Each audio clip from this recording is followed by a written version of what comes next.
Olá, meus amigos, muito boa noite a todos. Aqui estamos mais uma vez para dar seguimento aos nossos trabalhos voltados para o estudo e a compreensão de muitos fatos, de muitas situações que envolvem o nosso cotidiano, o nosso dia a dia, e que muitas das vezes não estamos com as nossas atenções voltadas para essas questões, devido a fatos ligados às nossas preocupações cotidianas, aos nossos interesses materiais, às nossas maneiras de pensar, às vezes, com algum viés, alguma forma um pouco, nem sempre bem encaminhada, não é? Então, aqui nós nos encontramos nesse instante, iniciando o nosso estudo, não é? E que hoje ele está voltado para que possamos entender a nossa vida, a nossa maneira de nos comportarmos, o nosso jeito de desenvolvermos as nossas tarefas. Então, vamos hoje tratar um tema muito interessante, como sempre, né? Sempre um tema do Evangelho, um tema que faz com que nós possamos estar bem afeiçoados com as lições que Jesus, nosso Mestre e Senhor, nos traz. Nós vamos abrir o nosso estudo de hoje, fazendo uma leitura do livro Pão Nosso, que é um livro de cabeceira nosso, né? Nós estamos sempre interessados nas lições que o grande Espírito Emmanuel, que era o guia espiritual do nosso querido médium Francisco Cândido Xavier, trazia para nós. Nas lições são imorredoras. A lição 17 desse livro, o livro Pão Nosso, vai falar sobre a intercessão, né? E se aproveitando de um versículo que está numa das cartas do apóstolo Paulo, né? Paulo aos Tessalonicenses, né? Ao povo da Tessalônica, na ilha daquela região do Mar Egeu, ali na Grécia. Então, no capítulo 5, versículo 26, Paulo vai dizer assim, na carta aos Tessalonicenses: irmãos, orai por nós. É o que eu peço a vocês, irmãos, orai por nós. Oremos uns pelos outros, vamos orar uns pelos outros. É uma boa prática orar por um pelos outros. Não importa se a pessoa não é nossa amiga, se ela é uma pessoa que a gente não gosta nem da gente, não tem importância. A gente ora por ela. Jesus mandou orar até pelos inimigos, né? A fazer o bem a eles, orar por eles, desejar-lhes o melhor que a gente possa desejar. Boa noite, Estela. Boa noite, saudade de vocês. Boa noite, Graça. Boa noite. Boa noite. Boa noite, Zélia. Boa noite. Boa noite a todos. Aqui tem uma Graça e tem uma Zélia, que é Graça também, que é Zélia Graça, porque ela é Zélia de nome e é Graça de sobrenome. E temos a Graça, que é Cunha Santos. E temos a Estela, que é Estrela, nossa Estrela, Estela Esteves, né? Pois é. Então, irmãos, orai por nós. Carta de Paulo aos Tessalonicenses, capítulo 5, versículo 26. Vamos ver o que Emmanuel tem a nos dizer com respeito a essa expressão paulina, orai por nós. Muitas criaturas, diz o Emmanuel, sorriem, acham graça, né? Sorriem ironicamente, né? Sardonicamente, quando se fala para eles das orações intercessórias, né? Nossos irmãos católicos falam muito nisso, oração intercessória, né? Olá, Paulo Roberto. Olá, Eleni. Boa noite. Boa noite a todos vocês, sejam todos muito bem-vindos. Que a paz do Senhor Jesus encha a alma de vocês e encha o coração de vocês. Fiquem todos em paz. Vamos aproveitar bem esses momentos de reflexão, de estudo, para a nossa construção. Como diz Joana de Ângeles, gosta de usar umas palavras assim, castiça, português castiço. Ela fala para o nosso escarmento. Escarmento quer dizer para o nosso exemplo, para a nossa edificação, para a nossa construção como seres espirituais que somos. Então o homem habituou-se tanto no automatismo teatral que encontra, às vezes, certa dificuldade no entendimento das manifestações mais profundas do espiritualismo. Quer dizer, o espiritualismo ainda é um segredo para muita gente, apesar de que a própria ciência e os próprios ditos cientistas, né, materialistas, estão pouco a pouco se rendendo. Agora mesmo, no dia 30, o Conselho Regional de Medicina do Rio de Janeiro vai promover um seminário presencial, híbrido, né? Presencial e online, para os médicos e para os estudantes de medicina, sobre medicina e espiritualidade. Como proceder, como encaminhar a espiritualidade na consulta médica. Enfim, estamos vendo que a sociedade médica, que os grupos que reúnem os profissionais da saúde, que são os mais difíceis de aceitar determinadas questões metafísicas, né? Eles chamam essas coisas. Isso é metafísica, isso não é uma coisa, não é físico, é metafísico, né? Não é psicológico, é parapsicológico. E não querem saber muito disso, querem saber só qual é o exame de sangue, qual é a taxa de hormônio, qual é a dosagem das enzimas hepáticas e tal. Bom, tudo bem, isso faz parte também da vida. Tudo faz parte da vida. Mas já estamos nos rendendo, porque já estamos gastando nosso tempo. Vai ser um sábado de manhã, vão abrir lá a sede do Conselho de Medicina na Praia de Botafogo, Conselho Regional de Medicina do Rio de Janeiro, para fazer um simpósio com várias conferências, diálogos e tal, e apresentações de vários colegas médicos sobre a espiritualidade e como fazer para utilizar a espiritualidade no dia a dia da consulta médica. Veja como é que as coisas estão, né? Então as pessoas riem, acham graça, oração intercessória, né?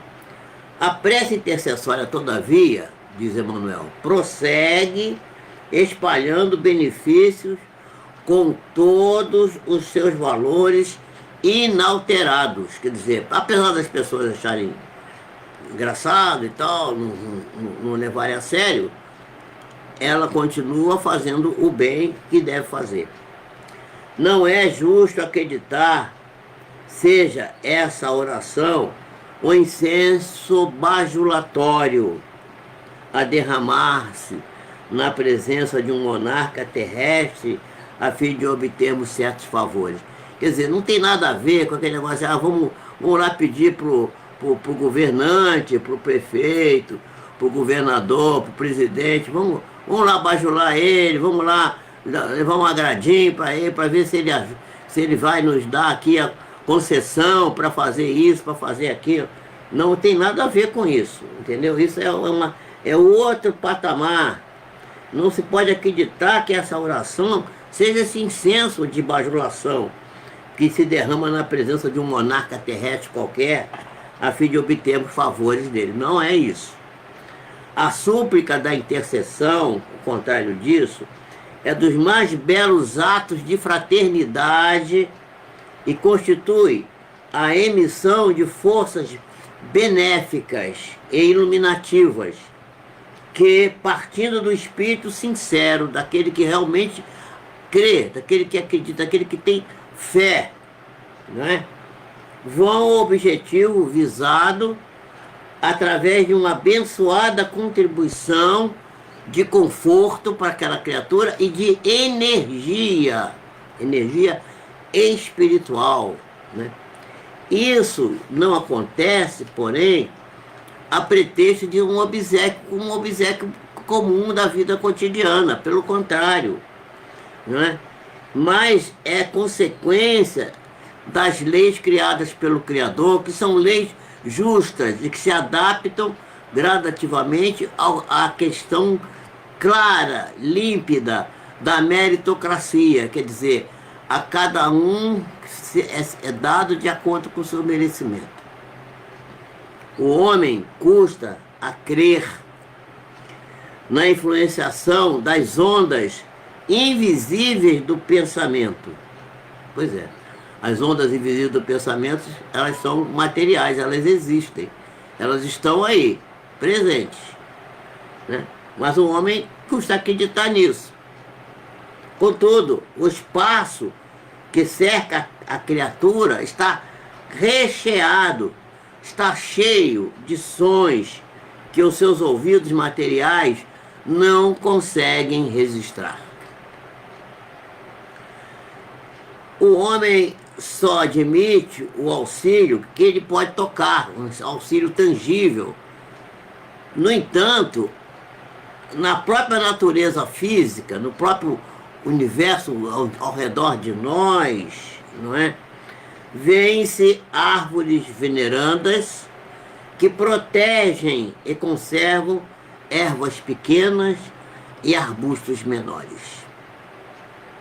Olha a natureza dando a lição para nós. Olha só. E recebendo desses arbustos menores que elas protegem, as bênçãos da vida, sem tocarem nelas, jamais, as raízes e os troncos. Elas não tocam na árvore, nos arbustos, mas recebem dele a proteção, os influxos necessários. E recebem desses arbustos o agradecimento que vem ao redor deles também favorecer. Meus amigos, não esqueçam, não se olvidem, não desmereçam a ideia dos bens que nos faz a intercessão. Lembremos de Paulo, orai por nós. Jesus orou por seus discípulos e orou pelos seus seguidores nas horas supremas do seu periplo terreno. E eu vou dizer que Jesus elevou o pensamento no derradeiro momento da crucificação. Isso não está escrito aqui no livro, tá? Sou eu que estou dizendo. Para aquelas pessoas que estavam ou crucificando ou flagelando ali naquela condição terrível, dizendo: Pai, perdoa, eles não sabem o que fazem. Aquilo foi uma oração. E quando ele disse ao Dimas, o ladrão que estava ao seu lado na cruz, ainda hoje estarás comigo no paraíso, ele não quer dizer que o Dimas ia acompanhá-lo para o céu, para os locais elevados para onde ele se dirigia, de forma alguma.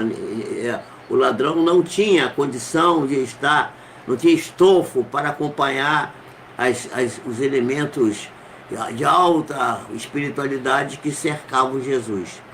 Mas ele estaria no paraíso porque ele tinha se encontrado consigo mesmo e tinha, de certa forma ali, se arrependido dos males que causou, dos seus pecados, e resolveu assumir vamos dizer assim, o preço da busca do atalho que buscou para tentar encontrar Deus. Porque tudo na vida são atalhos que buscamos para encontrar o Criador. Mesmo o indivíduo que pratica o mal, que está roubando, assaltando, fazendo a maldade, merece a nossa oração. Porque na realidade ele está apenas procurando o Senhor, mas não sabe como, então ele procura, vai por atalhos. É preciso que aqueles que já entendem que não é assim que se faz, possam dar para essas criaturas, através do bom exemplo, do bom comportamento, o ensinamento necessário para as suas vidas. Muito bem, então essa é a lição do Emmanuel. Vamos fazer a nossa oração. Antes eu quero cumprimentar aqui a nossa querida Janete e os demais companheiros que estejam por aí, que não estão botando o boa noite aqui, não estão se manifestando, não sei. Só posso ver aqueles que escrevem no chat. Se você botar assim, boa noite, aí vai aparecer seu nome, aí vou saber que você está aí também. Mas eu sei que tem muitas pessoas que têm assistido as nossas lives aqui, estão nos acompanhando e que frequentemente estão conosco aqui. Mas não querem talvez se identificar, ter seus motivos. A gente respeita. Então que Jesus nos abençoe, vamos orar, vamos dizer assim. O Joaquim Quincas agora botou lá, Joaquim, aí, tá aí o Joaquim. Quincas, boa noite. Boa noite, Quincas.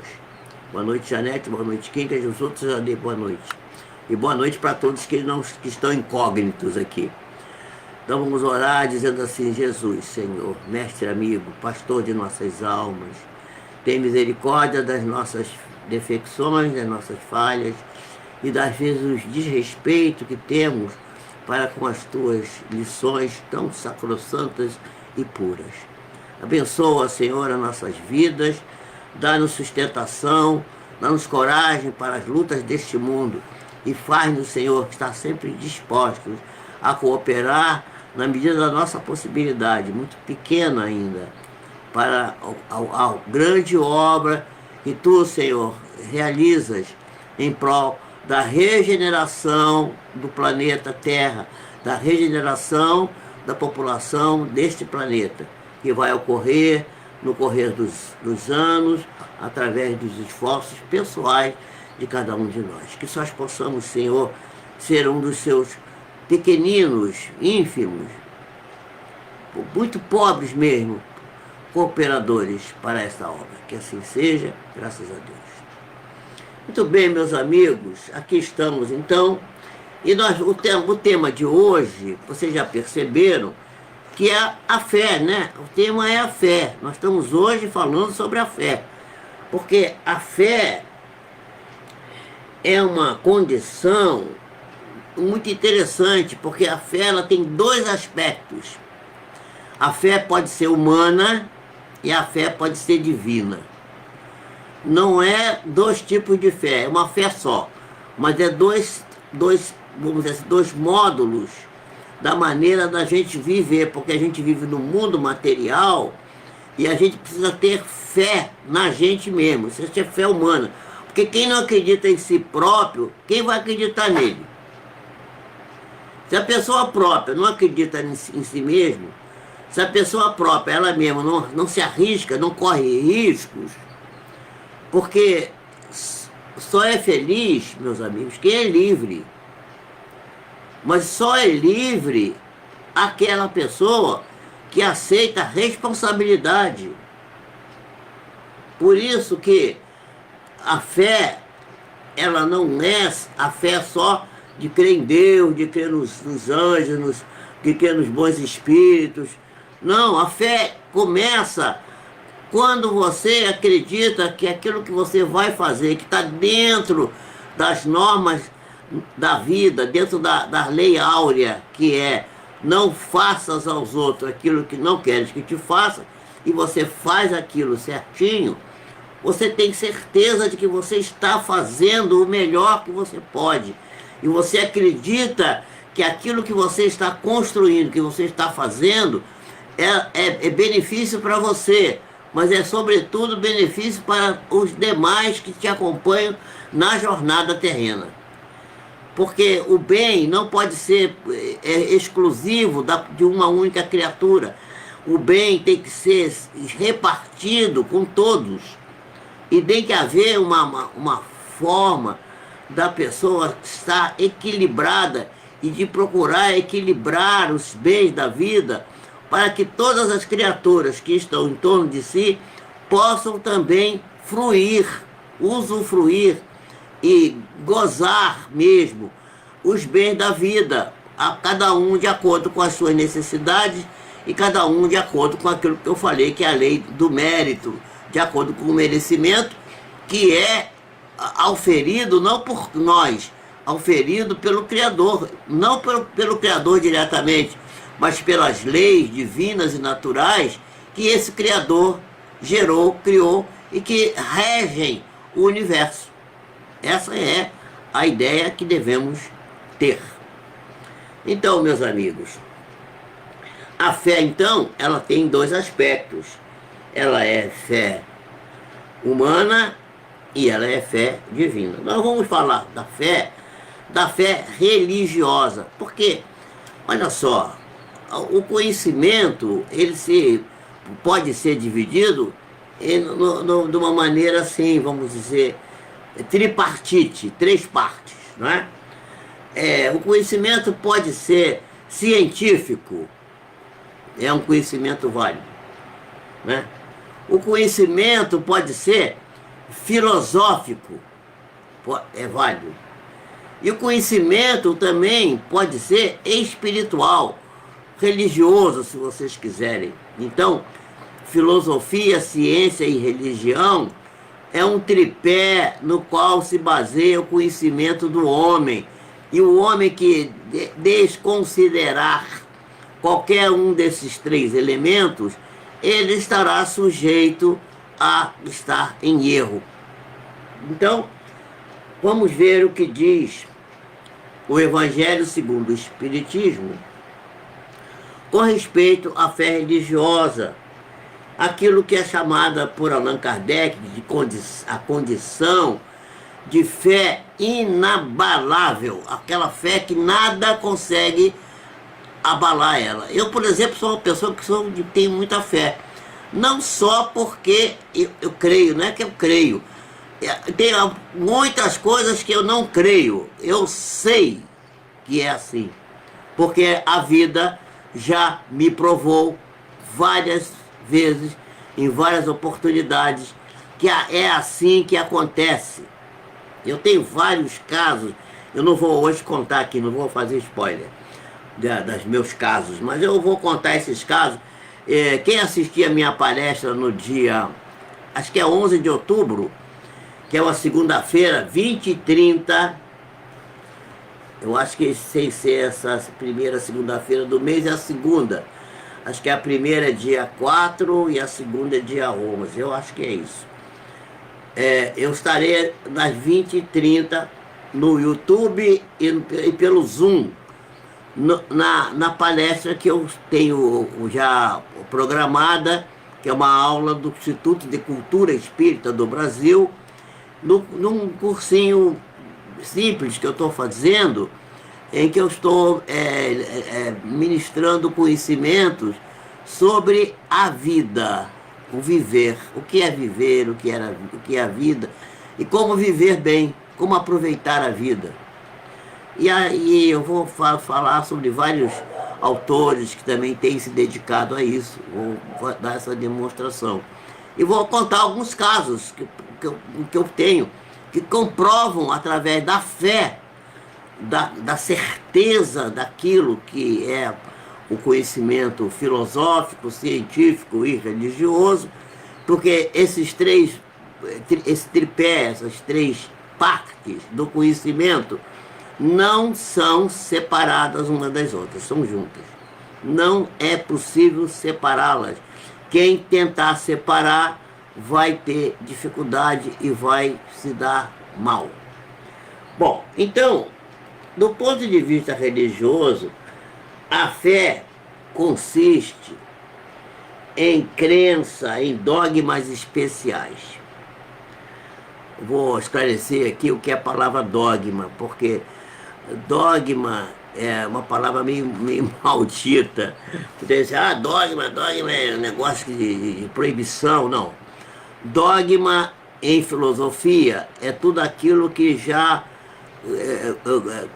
conseguiu ter firmeza, dureza, consistência, devido ao tempo que já foi experimentado e que deu certo. Isso é que é dogma. Dogma, no sentido real, é esse. Porque essa ideia, a dogma é aquilo que não pode ser discutido. Não é verdade. Isso é uma distorção vamos dizer assim, semântica da palavra dogma. Dogma é aquela verdade que já se provou pelo tempo. Por exemplo, o dogma da lei da gravidade. Todo mundo sabe que se jogar um instrumento para o alto, ele volta e caminha em direção à Terra. Isso é a pessoa que diz que isso não acontece é porque ela não sabe. Até ela vai jogar uma coisa para cima, vai bater na cabeça dela, como aconteceu com Isaac Newton, que descobriu a lei da gravidade. Porque dizem que ele estava dormindo debaixo de uma macieira. Ora, veja só, foi dormir debaixo da macieira. E a maçã, pum, caiu do alto, bateu na cabeça dele. Aí era um cientista, né? Foi estudar e viu a lei da gravidade. Muito bem. Então, esse sentido, isso é um dogma.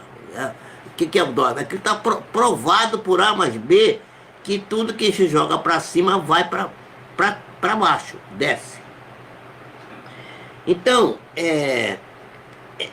essas ideias de dogmas especiais que constituem diferentes religiões, todas elas têm seus artigos de fé, nem sempre comprovados. Por isso que eu sou espírita, porque o espiritismo fala assim: a alma sobrevive à morte do corpo, mas comprova isso por um outro princípio, que é a mediunidade, porque os mortos voltam, se identificam e dizem que estão vivos. Então, é o dogma da sobrevivência. Para mim, é um dogma. Eu não acredito nisso, eu tenho certeza que é assim. Isso é fé inabalável, gente. É fé que não é uma fé. Porque essas coisas que têm artigos de fé para comprovar sobre esse aspecto, a fé pode ser fé cega. A fé cega, a pessoa acredita porque alguém falou para ele. Aliás, não é nem fé, é uma crença. Porque crença é outra coisa, crença é uma coisa e fé é outra. A fé raciocinada. Aquilo que o raciocínio mostra para você que é assim. Se você disser que a maçã cai de cima para baixo e não de baixo para cima, o seu raciocínio aceita. Você disser assim, não, mudou, agora as coisas saem da árvore, a fruta ela vai para o alto. Alguma coisa está errada, né? Porque o raciocínio nosso, que já está acostumado com essa ideia de que tudo caminha para o centro da Terra, que é a lei da gravitação da Terra, lei da gravidade, não vai aceitar o nosso raciocínio. Então, a fé pode ser raciocinada, que é essa que eu estou falando, e pode ser cega. Pela fé que alguém falou, você leu em algum lugar, alguém disse para você que é assim, mas você não foi lá comprovar, não viu. Se a fé cega é aquela que nada examinando, nada verificando, né, não sabe o que é verdadeiro, né, como o que é falso, não tem maneira de discernir entre o que é verdadeiro, o que é real e o que é falso. E essa fé cega, levada ao exagero, ela vai conduzir a pessoa a uma coisa terrível que se chama fanatismo. A pessoa fica fundamentalista, não aceita os outros, começa a achar que só o que ele acredita é que está certo. Isso é uma coisa muito triste.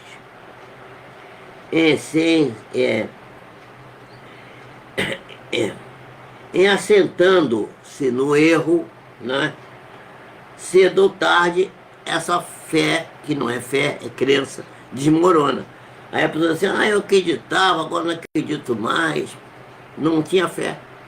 A fé é aquela que é inabalável, aquela que resiste a todo o progresso, a todo o tempo, a todos os testes, as provações, as comprovações mais difíceis.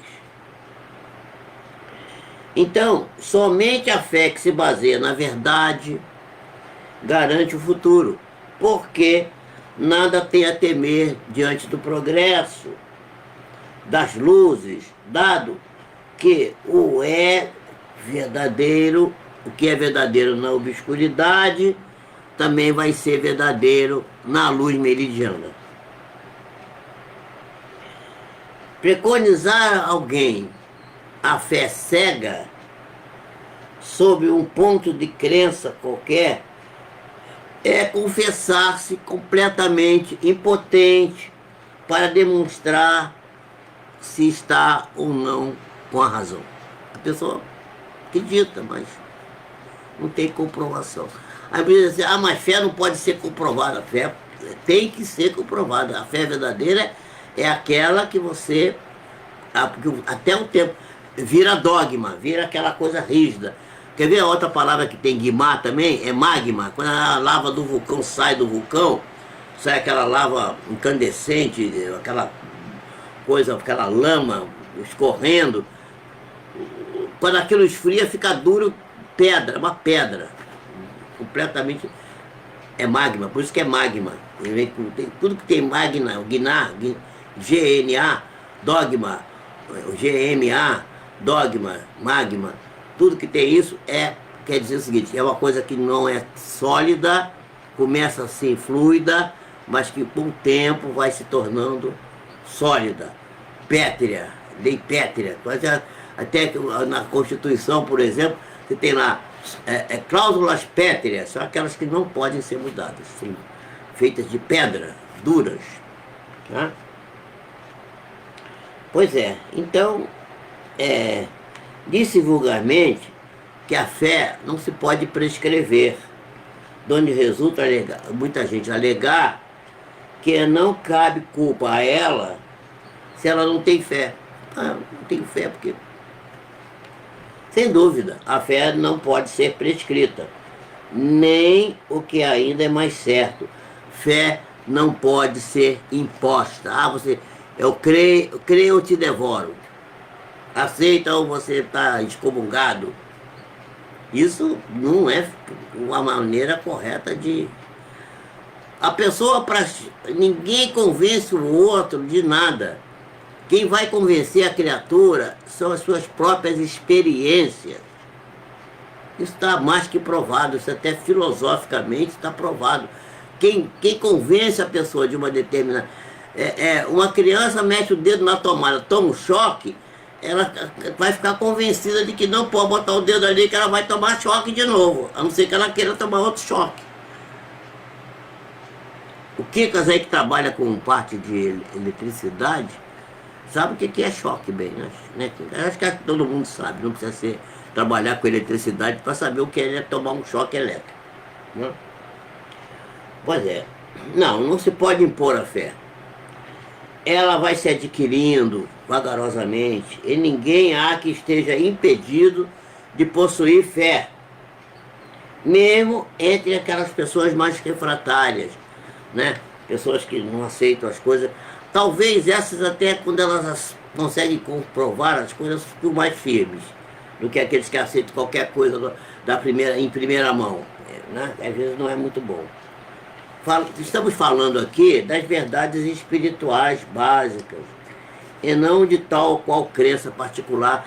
Nós não estamos falando aqui da religião A, B ou C, estamos falando aqui da crença espiritual, da crença em Deus, da crença das coisas, na sobrevivência da alma, na crença da comunicabilidade dos espíritos, na crença de que existem outros planetas habitados, na crença que a gente pode retornar à vida através do processo fantástico, maravilhoso e amoroso de Deus, que é a reencarnação, que nos dá a oportunidade de acertarmos aquilo que não conseguimos fazer numa determinada vida de 40, 50, 60, 70, 80, 90, 100 anos, que às vezes não dá tempo.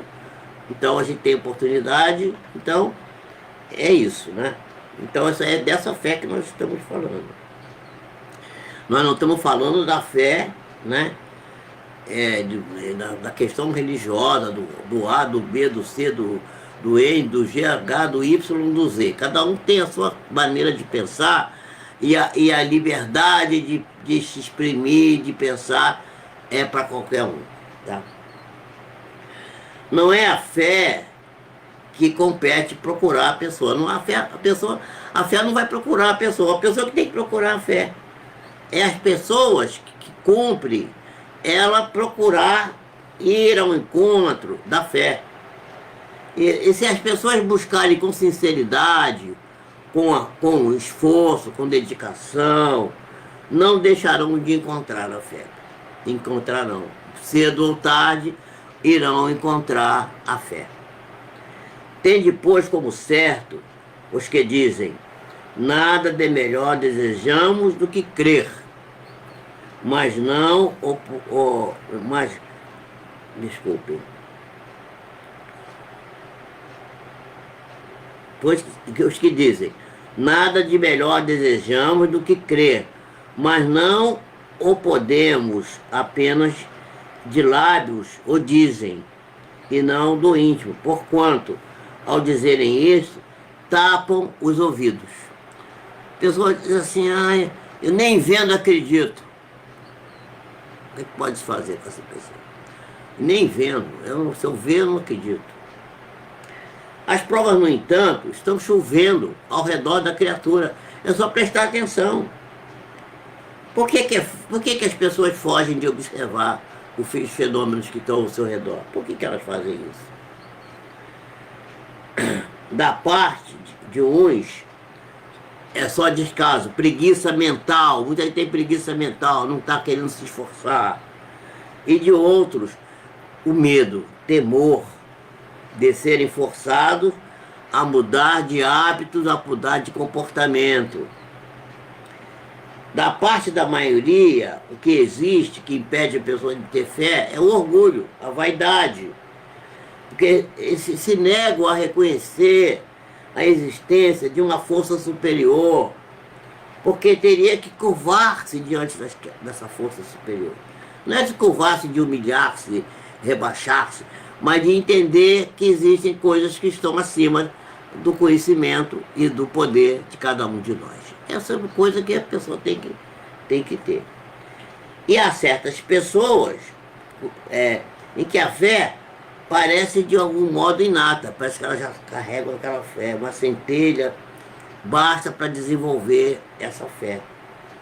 Essa facilidade de assimilar as verdades espirituais mostra é um sinal evidente de um progresso anterior. É um espírito que já avançou, que já evoluiu, que já descobriu essas coisas de antes. Em outras pessoas, ao contrário, pessoas que estão mais duras, mais difíceis, dificilmente penetram. Isso é sinal de que elas não menos evidente, de natureza retardatária. A pessoa ainda está atrasada espiritualmente. As primeiras já creram e já compreenderam.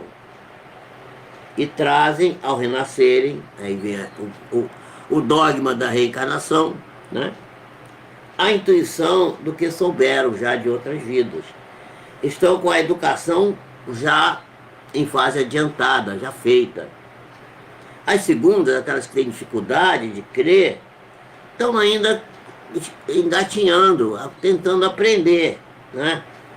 Estão com a educação por ser feita ainda, por se construir.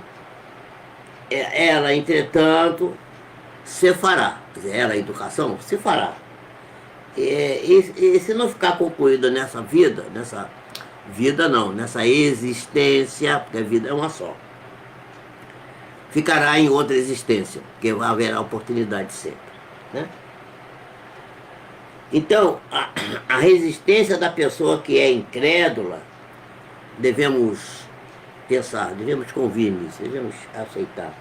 Muitas vezes provém menos dele do que da maneira porque ele apresenta as coisas. A pessoa foi ensinada errado, foi ensinada de maneira inadequada.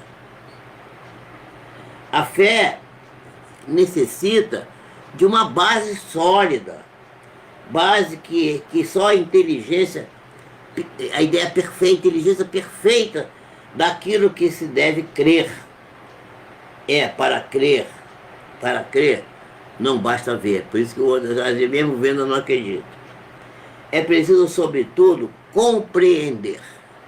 E só o raciocínio, a inteligência, a observação é que dá à pessoa a possibilidade de compreender o que está acontecendo. A fé cega já não é deste século. Allan Kardec está falando isso aqui em 1800 e bolinha, né? Nem tarde. Né? Tanto assim que o maior número de incrédulos, porque ela pretende impor-se, exigindo a abdicação de uma das mais nobres e preciosas prerrogativas do ser humano, que é o raciocínio e o livre-arbítrio. O direito de ir e vir, o direito de pensar, o direito de arguir, o direito de ser ele mesmo e de pensar, desculpe, fora da caixa. Principalmente contra essa fé que se levanta, o incrédulo, e é dela que se pode, em verdade, dizer que não se prescreve, fé não se prescreve. Porque se a pessoa não admite as provas, ela deixa no espírito alguma coisa de vago, que dá nascimento à dúvida. Se tem dúvida, vai comprovar, vai esclarecer. A fé raciocinada, por se apoiar nos fatos e por se apoiar na capacidade de logicar, de pensar com lógica, nenhuma obscuridade deixa à frente, você não tem como que se perder. A criatura, então, vai poder crer, porque tem certeza. Aquilo que eu falei, eu não creio, tenho certeza, eu sei que é assim. E ninguém tem certeza, senão porque compreendeu. A gente só pode ter certeza. Aconteceu isso? Eu compreendi. Ah, entendeu? Entendeu? Então, se você entendeu, você pode acreditar. Eis porque a fé verdadeira não se dobra. A fé inabalável. Aí vem Kardec, essa frase, guardem essa frase. Esqueçam tudo que eu falei até aqui, que eu já li até aqui, que eu comentei até aqui. Nós estamos com 40 minutos de live. Esqueçam o resto e guardem só isso aqui. A fé inabalável só é que pode encarar frente a frente a razão em todas as épocas da humanidade. Vou repetir.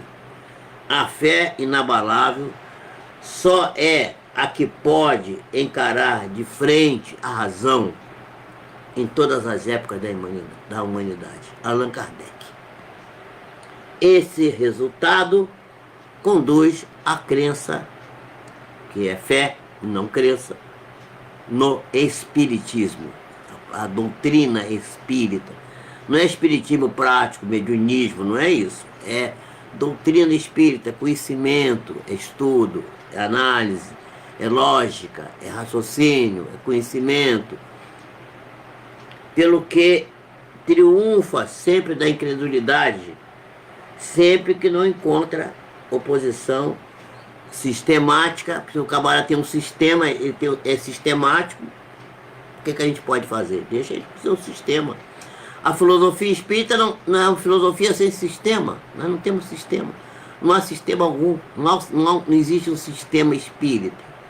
A filosofia espírita é a filosofia espiritualista, está em Sócrates, está em Platão, está nos pré-socráticos, está na filosofia antiga, desde a Babilônia antiga até os dias atuais. Esse resultado conduz, pois, ao espiritismo, que triunfa da incredulidade, porque não vai encontrar oposição sistemática, o cara que é sistemático, ou então aquele cara que é interesseiro, que ele não quer acreditar porque tem um interesse qualquer subalterno para não acreditar naquilo. Ele quer continuar fazendo tudo que ele faz errado na vida. E se ele acreditar naquelas coisas que são sérias, são espirituais, ele terá que abrir mão de uma porção de coisas que ele gosta de fazer que talvez não sejam muito compatíveis com aquilo que ele, com a nova ideia que ele está adotando. Então, isso também às vezes leva a pessoa a não acreditar. Eu não quero nem saber disso, porque isso aí vai me dar, vai criar um compromisso, vai criar uma situação com a pessoa que ela quer fugir daquilo, ela não quer assumir que ela vai precisar modificar, até mesmo nas coisas mais assim, vamos dizer, mais simples, as coisas mais banais da vida, né? Coisas que você vai ver que são triviais e que a pessoa às vezes faz depois que ela descobre a espiritualidade, depois que ela descobre essa forma de pensar, que não se deve fazer o mal, que só se deve praticar o bem, que se deve estar em Deus e caminhar em Deus, que a pessoa tem que fazer não se deve fazer ao outro que não quer que lhe faça, e se deve fazer ao outro aquilo que acha que lhe deve ser feito. A pessoa começa a ter um compromisso com a vida.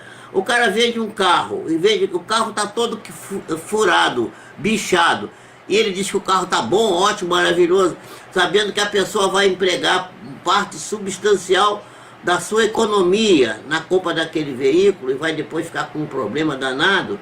A pessoa não mente, né, mas omite, esconde, não fala. E aí fica uma situação meio complicada. Eu há pouco tempo vendi um carro e falei para o escritor, tem um problema aqui, você tem que consertar isso. Pronto, ué. A minha consciência está tranquila. O resto, se tem, eu não sei, porque o carro estava bom, não tinha problema nenhum. E a pessoa que comprou já voltou a falar comigo e já disse que, pelo menos, ele não faltou a falar comigo, mas falou com outras pessoas que eu conheço que estavam muito satisfeitos que o carro estava muito bom. Mas aquilo que estava ruim foi avisado para ele.